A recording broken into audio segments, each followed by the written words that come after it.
Nag Panchami serial ఈ రోజు episode లో ఏం జరిగిందో తెలుసుకుందాం. ఈ రోజు ఎపిసోడ్ లో మేఘన పంచమితో నువ్వు ఈ నిర్ణయం తీసుకోవడం నాకు చాలా హ్యాపీగా ఉంది అని అంటుంది. ఇంకా పంచమి ఏమో నీతో చాలా విషయాలు చెప్పాలి, తర్వాత మాట్లాడతా అని అంటుంది. నువ్వు మాత్రం ఇక్కడే ఉండాలి అని అడుగుతుంది. ఇంకా మేఘన మీ మధ్యలో ఇంకో మనిషికి చోటు లేదు, నన్ను బలవంతం చేయకు అని అంటుంది. ఇంకా నేను ఎలా అయినా మోక్షని పెళ్లికి ఒప్పిస్తా, నీ ద్వారానే కరాళిని పట్టుకునే మార్గం దొరుకుతుంది, ఈ పెళ్లికి ఎలా అయినా ఒప్పుకో అని మేఘనని పంచమి రిక్వెస్ట్ చేస్తుంది. ఇంకా కరాళి నా వల్ల చిక్కుకున్నావు పంచమి, నీ చేతితోనే మోక్షని బలిపీఠం ఎక్కిస్తా అంటూ నవ్వుకుంటూ ఉంటుంది. ఇక్కడేమో జ్వాలని అందరూ విచిత్రంగా చూస్తూ ఉంటారు. ఇంకా జ్వాల వల్ల ఆయనేమో ఏమైంది నీకు, అసలు ఇలా బిహేవ్ చేస్తున్నావు అని అంటాడు. కొంచెం జ్వాల విషయంలో జాగ్రత్తగా ఉండండి అని చిత్ర వల్ల ఆయన అంటారు. ఇంకా జ్వాల ఒంటిలో నుంచి నంబూద్రి ఆత్మ వెళ్ళిపోగానే నేను ఎప్పుడు ఇలానే ఉన్నాను అని అంటుంది జ్వాల.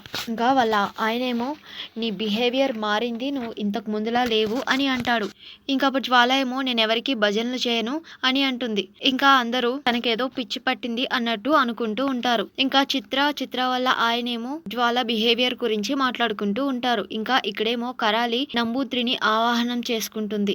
ఇంకా నంబూద్రి ఏమో మోక్షని పెళ్లి చేసుకుని హ్యాపీగా సంతోషంగా ఉండు అని అంటాడు. ఇంకా కరాలి ఏమో నాకు ఆ ఆశ లేదు, నేను ఎట్లా అయినా పెద్ద మంత్రగత్తెనవ్వాలి అని అంటుంది. ఇంకా నాగమణిని కూడా ఎట్లా అయినా సంపాదించాలి, నాగలోకాన్ని కూడా నేనే రాజ్యమేలాలి అని అంటుంది. ఇంకా నంబూద్రి ఏమో పంచమితో జాగ్రత్త అని చెప్పి వెళ్ళిపోతాడు. ఇంకా ఇక్కడేమో మోక్ష పంచమి మాటలు తలుచుకుని చాలా హ్యాపీగా ఫీల్ అవుతూ ఉంటాడు. అలోపి పంచమి వస్తది. ఇంకా మోక్ష హ్యాపీగా పంచమిని ఎత్తుకుని తిప్పుతూ ఉంటాడు. ఇంకా పంచమిని హక్ చేసుకుంటాడు. నీకు అంత ధైర్యం ఎక్కడి నుంచి వచ్చింది పంచమి, మా అమ్మని ఎదిరించావు, ఎప్పుడు నువ్వు ఇలానే ఉండాలి, ఇంకా మనం ఇక్కడ నుంచి హ్యాపీగా ఉండొచ్చు అని చెప్పి చాలా హ్యాపీగా ఫీల్ అవుతాడు. ఇంకా పంచమి ఏమో మనసులో మిమ్మల్ని మార్చడానికే నా ఈ ప్రయత్నం అని అనుకుంటూ ఉంటుంది. ఇంకా ఇద్దరు మాట్లాడుకుంటూ ఉంటారు. మోక్ష ఏమో మనం బయటకు వెళ్దాం, రెడీ అయి ఉండు అని చెప్పి వెళ్ళిపోతాడు. ఇంకా ఇక్కడేమో వైదేహి చాలా సీరియస్ గా ఉంటుంది. ఆలోపు మోక్ష పంచమిలు వచ్చి శబరికి మేము బయటకు వెళ్తున్నాం అని చెప్తారు. ఇంకా శబరి ఏమో మంచిది వెళ్ళిరండి అని చెప్తది. ఇంకా ఇంట్లో అందరికీ చెప్పి మోక్ష పంచమి బయటకు బయలుదేరుతారు. ఇంకా రేపటి ఎపిసోడ్ లో మోక్ష సుబ్బు మాట్లాడుకుంటూ ఉంటారు. ఇంకా పంచమి ఏమో మోక్ష మనసు మార్చమని దేవుడికి మొక్కుకుంటూ ఉంటుంది. ఈ రోజు ఎపిసోడ్ ఇంతటితో ముగుస్తుంది. తర్వాత ఎపిసోడ్ లో ఏం జరుగుతుందో చూడాలి.